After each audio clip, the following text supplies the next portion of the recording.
김명수 대법원장이 되기까지 참 우여곡절이 많았습니다. 오늘 오전에 청와대에서 문재인 대통령으로부터 임명장 받았습니다. 문재인 대통령 뭐라고 당부했고 김명수 대법원장은 문재인 대통령에게 또 뭐라고 대답했을까요?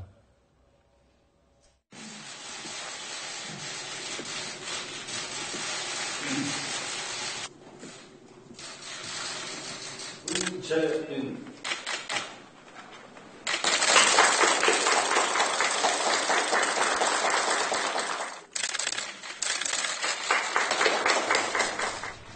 사법부 수장에 혹시라도 공백이 생길까 걱정을 했는데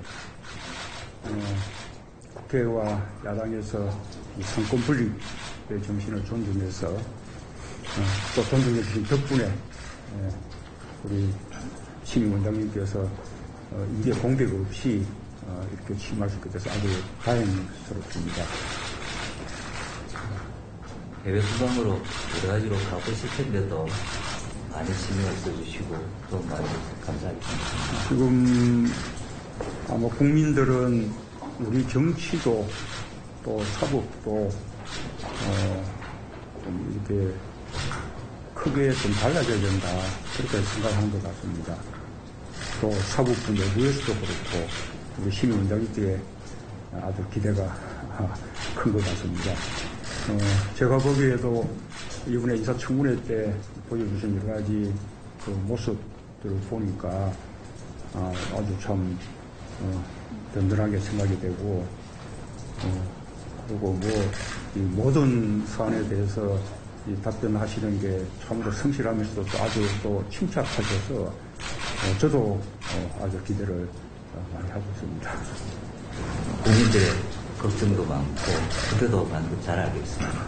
열심히 노력해서 노력할게요.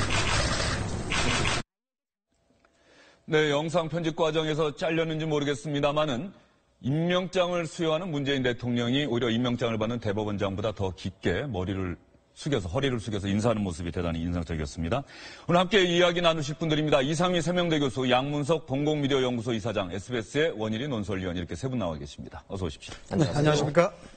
김명수 대법원장, 국민의 걱정도 많고 기대도 많은 것 잘 알고 있습니다. 열심히 노력하겠습니다. 오늘 임명장 수여할 때 분위기 상당히 좋아 보입니다. 분위기 좋았죠. 그리고 모든 분들한테 임명장 줄 때 대통령이 좀 허리를 더 깊게 숙여요. 참 문재인 대통령 들어서고 난 다음에 우리가 흔히 볼 수 있는 그런 광경인데 오늘도 아니나 다를까 유심히 이렇게 봤더니 처음에 인사할 때 대통령이 더 허리를 깊게 숙였어요. 무엇보다 고마워하는 거예요. 청문회를 잘했다고 지금 칭찬하는 거예요. 저는 칭찬이 아니고요. 실제로 청문회를 잘한 것에 대한 대통령으로서의 이제 안도의 그 의견을 지금 얘기를 하는 겁니다. 저희가 옆에서 경험적으로 보면 두 가지 종류가 있습니다. 하자가 있어서 야당이 반대할 것이 분명한데 이런저런 정치적 이유 때문에 꼭 통과시켜야 되는 그런 장관들이 있어요. 송영무 국방장관이 이제 그런 예라고 이제 봐야 되는 거고. 큰 하자는 없는데 이런저런 이유로 꼭 청문회에서 이게 뭔가 잘못돼서 지금 안 되는 경우가 있습니다. 김미수 헌재수장이 이제 그런 경우였어요.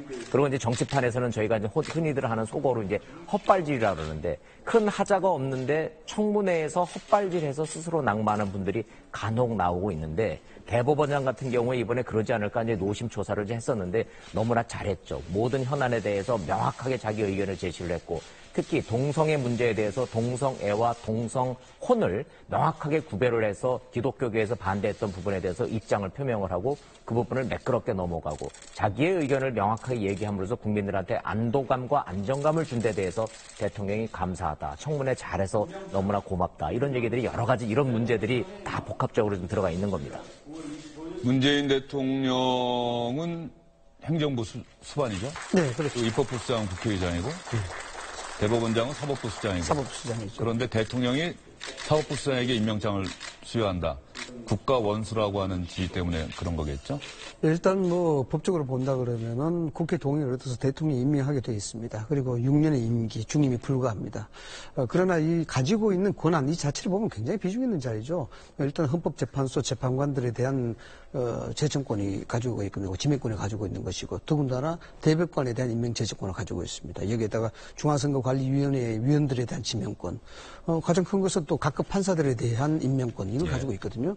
명실상부하게 사법기관의 최고의 수장이라 봐야 되겠죠. 그래서 이 청문회를 무사히 통과하는 부분들은 뭐 앞에서 지적을 해주셨습니다만은 문재인 대통령에 대해서는 천만다행한 일입니다. 뭐 상권 분립을 굳이 이야기하기 전에 사법부에 대한 이 부분에 대해서 김명수 재판관이 낙마했다 그러면은 전체적인 코드 인사, 뭐 어떤 형태의 개혁적 인사 코드를 배치하는 그런 부분들이 전체적으로 실패로 돌아갈 수 있는 확률이 굉장히 크거든요.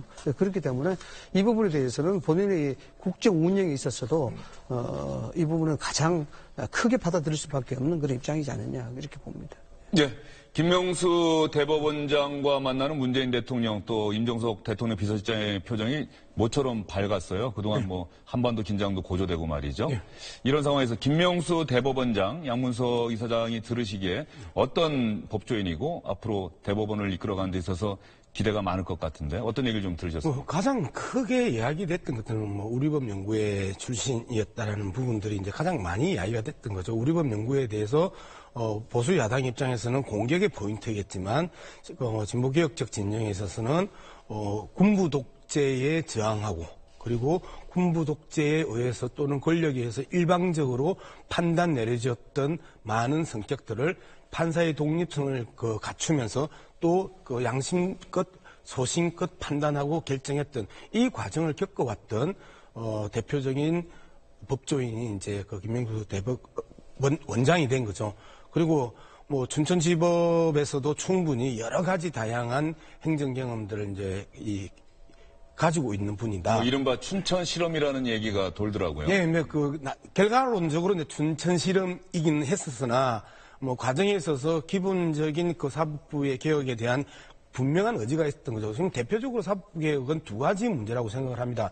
재앙적 대법원장이라고 불리게 했던 법원 행정처의 지나친 사법 행정에 대한 권한의 남용과 확장이었던 부분들을 얼마만큼 이제 축소시키면서 가느냐의 문제고, 그 다음에 법원 행정처 등에 의해서 법관이 스스로 소신껏 판단할 수 있는 분위기를 만들어주지 못했던 것들, 이게 또 블랙리스트하고 지금 연관이 되는 거거든요. 그런 측면에 있어서 법관의 독립성들을 얼마만큼 확보해 주느냐인데, 뭐 실무와 그 다음에 이론을 겸비한 대법원장이 나왔고, 그 대법원장이 뭐 본인 스스로도 제가 대법원장이 된 게 사법부 개혁에 있어서 중요한 상징 아니겠습니까?라고 이야기하는 것 자체가 이러한 부분들은 바로 치고 들어가겠다, 그리고 정리하겠다, 이런 의지들을 볼 수 있는 것이죠. 예. 김명수 대법원장, 지금 양문석 이사장이 얘기하신 것처럼 춘천지방법원장 재임 시절에 판사 14명 관사를 불러서 14명이 먹을 수 있는 라면을 직접 끓여서 대접을 하는가 하면 업무 분담, 이 모든 것들을 지방법원장이 빠진 상태에서 판사들끼리 스스로 협의해서 결정하도록 하는 등 대법원에서는 볼 수 없었던 그런 실험을 했다고 해서 춘천 실험이라는 말이 돈다고 합니다. 그러면 김명수 대법원장 임명장 받고 서울 서초동 대법원 청사로 첫 출근을 했습니다. 기자들이 물어볼 게 참 많았는데 김명수 대법원장 앞으로도 대통령에게 무작정 고개 숙이는 일은 없을 것이다, 이렇게 단호하게 대답했습니다.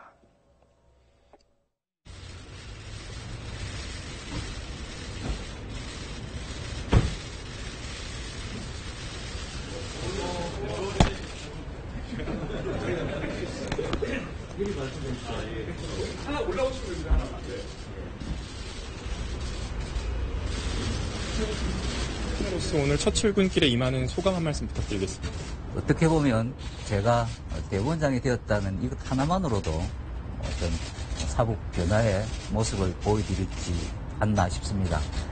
기대에 부응하고 또 걱정을 하신 분들은 걱정을 불식시키기 위해서 최선을 다하겠습니다.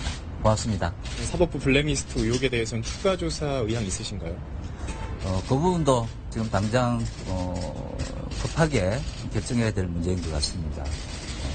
오늘부터 시작되는 이제 임기 때 가장 먼저 이야기해야 될 부분이 아닌가 싶습니다. 잘 검토해서 국민들이 걱정하지 않는 방향으로 해결할 생각입니다. 독립적인 재판권을 행사하겠다, 이런 뜻을 밝히셨는데요. 그 의지에는 변함이 없으십니까? 그렇습니다.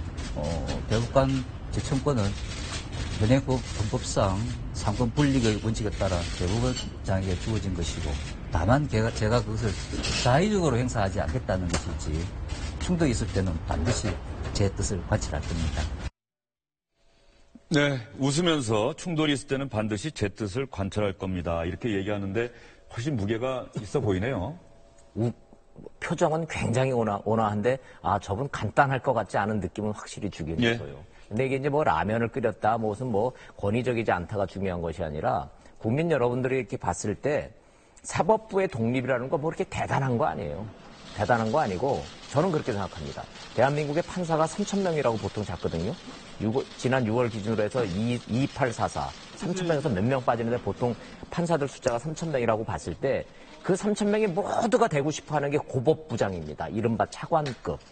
그 고법부장이 돼야 판사로서의 출세가 됐다고 생각들을 하는 거예요. 110명쯤 되는 겁니다.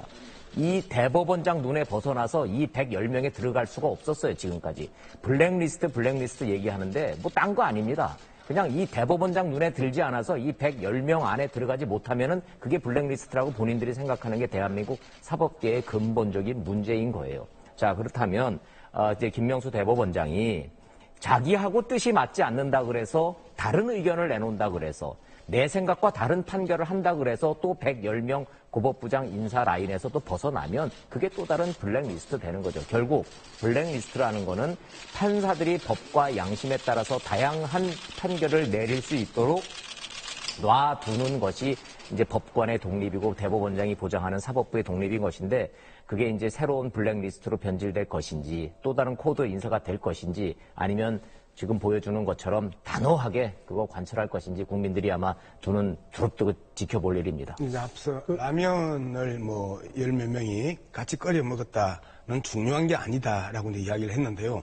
아주 중요한 부분이 중요해요. 어떤 부분이냐면 국회를 보면 국회 사무처가 있잖아요. 국회 사무처가 있고 국회의원들은 다 독립적인 그 헌법기관이잖아요. 사법부로 보면 법적으로 법관들은 독립적인 그 판결 기구란 말이에요. 그런데 국회 사무처처럼 법원 행정처가 있어요. 그런데 그 법원 행정처가 실질적인 권한을 갖고 있고 독립된 그 이 판사들의 역할들을 제어하는 이런 엉터리 같은 일들이 이제까지 있어 왔던 거거든요. 그런데 춘천에서 라면을 끓여 먹으면서 그러한 부분들 행정처 직원들의 그 힘보다는 판사들 간에 있어서의 그 합의와 조정들이 만들어지는 상징적인 만남의 장소와 미팅의 그 행위가 같이 라면을 끓여 먹으면서 회의를 했다라는 거거든요. 이 측면에서 본다면 라면 사건 자체가 갖고 있는 상징적인 성격이 법원 행정처의 그 권한 남용과 축소, 그다음에 이 법관들의 자율적인 판단. 그래서 아마 법원 행정처 조직이 축소가 되고 그다음에 전국 그 법관 대표자 회의가 상당 부분 그 사법 행정의 중심이 될 거라는 예상을 하는 것들이 그런 아주 작고 사소한 그 사건에 있어서 유추해 볼 수 있는 앞으로 예상되는 개혁의 그 과정 아닐까 이런 생각을 해봅니다. 라면도 중요하고 다 중요합니다만은 그렇습니다. 오늘 문재인 대통령도 그런 이야기를 했고 또 김명수 대법원장도 그런 의지를 많이 필요하고 있죠. 뭐냐 그러면은 사법부의 독립, 사법의 중요성, 상권 분립 이런 이야기합니다. 결국 사법부의 독립이라는 것이 법관의 독립을 이야기하는 것이거든요. 궁극적으로 봤을 때 과연 이제 사법부의 독립이 법관의 독립을 이렇게 어떤 형태로 제도적으로 보장을 해줄 것인가에 대한 문제입니다. 물론 김명수 대법원장은 실질적으로 공사서에서 그런 사법부의 독립에 대해서 많이 이야기했어요. 사법부가 독립되기 위해서는 법의 보호를 확실히 해야 되고 여기에 대해서 개인에 대한 자유와 인권을 보장하는 그런 조치가 선행이 돼야 사법부의 독립이라 이렇게 얘기했습니다. 흔히 이제 법관의 독립은 먼저 선행이 돼야 되는 부분인데 법관의 독립이라는 것은 네 가지입니다. 소송 당사자로부터 독립이 돼야 되는 것이고 법원으로부터 독립이 돼야 되는 것이고 국가기관으로부터 독립이 돼야 되는 것이고 여기에 중요한 것은 기타 사회세로부터 독립이 돼야 되는 것입니다. 이것이 일반적인 어떤 법관의 독립이라고 이야기하는데 두 가지 집에서 찾아볼 수가 있죠. 법원 내부로부터의 독립입니다. 지금 김명수 대법원장이 이야기하는 사법부의 독립은 법원의 독립을 어떤 식으로 효과적으로 만들어낼지 모르겠습니다만은 우리나라는 현행법상 보면은 각급 판사들에 대해서 대법원장이나 법원장이 여기에 지휘 감독권은 없습니다. 판결을 어떻게 하라. 그러나 법원 조직법의 12조에 그런 게 있습니다. 뭐냐 그러면은 신속한 판결을 위하거나 원하는 사무 진행을 위해서 간섭하도록 되어 있습니다. 이런 부분을 어떻게 또 만들어 나가시겠다는 부분이고 그다음 한 가지 짚어야 될 부분은 기타 사회세로부터 독립을 어떻게 할 것이냐 부분이거든요. 김명수 대법원장이 문제가 됐던 것은 그 기타 사회세로부터 독립입니다. 이 부분은 어떤 조직에 들어가 있지 않으나 지금까지 나타나는 여러 가지 판결을 봤을 때 그 기타 사유에서로부터 즉 특정 사회 세력에 대해 편향된 위주의 판결을 하지 않았냐 이런 부분이거든요. 이런 것들이 사법부의 개혁과 어떻게 연관성을 가지고 갈 것이냐 이것이 대단히 중요한 그 과제고 숙제다 이렇게 저는 생각을 합니다. 네, 두 분 패널 말씀이 대단히 중요한 것 같습니다. 사법부 사법개혁에 대한 국민적 기대가 높아가고 있을 때입니다. 법조계에서 존경받는 법관으로는 사도법관 김홍섭, 평생을 청빈한 삶을 유지하면서 소신 있는 판결을 내렸던 김홍섭 판사, 그리고 다 기억하시죠? 조무재 전 대법관, 청빈한 삶을 살고 또 엄격하게 재판하고 또 법원을 떠나서는 그 어떤 공직도 맡지 않고 초야에 묻혀 사는 그런 법관들의 모습 많은 국민들이 기대하지 않을까 싶습니다. 김명수 대법원장이 이런 국민적 기대에 부응하는 그런 대법원의 모습, 사법부의 모습을 보여주기를 기대하도록 하겠습니다. 본격적인 정치권 소식으로 넘어가 보도록 할까요? 정진석 자유한국당 의원의 페이스북 글 하나가 정치권에서 논란을 불러일으켰습니다. 노무현 전 대통령이 서거를 하셨는데 노무현 전 대통령의 서거가 금품수수 때문에 부인 권양수 여사와 부부싸움을 했고 권양수 여사가 화가 나서 집을 나간 사이에 노무현 전 대통령이 스스로 목숨을 끊은 것이다. 이것은 절대적으로 이명박 전 대통령의 정치 보복이 아니다. 이렇게 주장하는 페이스북 글 때문에 지금 민주당 노무현 재단, 노무현 전 대통령의 유족들 상당히 거세게 반발하고 있습니다. 현재까지 상황이 어디까지 좀 진전이 되어 있는 상태입니까? 유족이 지금 명예훼손으로 노건호 씨를 중심으로 해서 지금 명예훼손을 지금 고소를 하겠다고 지금 하고 있는데 고소장이 접수됐는지 여부는 지금 확인되지 않고 있고요. 오후 3시에 노무현 재단에서 고소장을 제출한다 이런 얘기까지 할 예정이다라고 되어 있고요. 마지막 비서실장이었던 비서실장이었던 김경수 의원이 책임져야 할 것이다라고 단호한 어조로 지금 또 SNS를 통해서 의견을 지금 만나고 있고요. 여야가 지금 뭐 싸우는 거는 뭐 너무나 당연한 문제고, 홍준표 대표는 이거 전직 대통령들 갖고 이러는 거 좀 바람직하지 않다라고 지금 이렇게 지금 한 발 빼는 분위기고, 여당은 지금 아주 뭐 펄펄 뛰고 있습니다. 예. 그냥 조용히 넘어갈 문제는 지금 아닌 거죠. 또 뭐 상황은 지금 그렇습니다. 예. 자유한국당 홍준표 대표의 얘기도 뭐 액면 그대로 받아들이기는 좀 어려운 일인 것 같고, 왜냐하면 강효상 대변인이 논평 내놓은 거 보면은 그렇죠. 상당히 예. 그 정진석 의원을 좀 거드는 그런 입장인데, 정진석 의원이 뭐 유감을 표명하긴 했어요.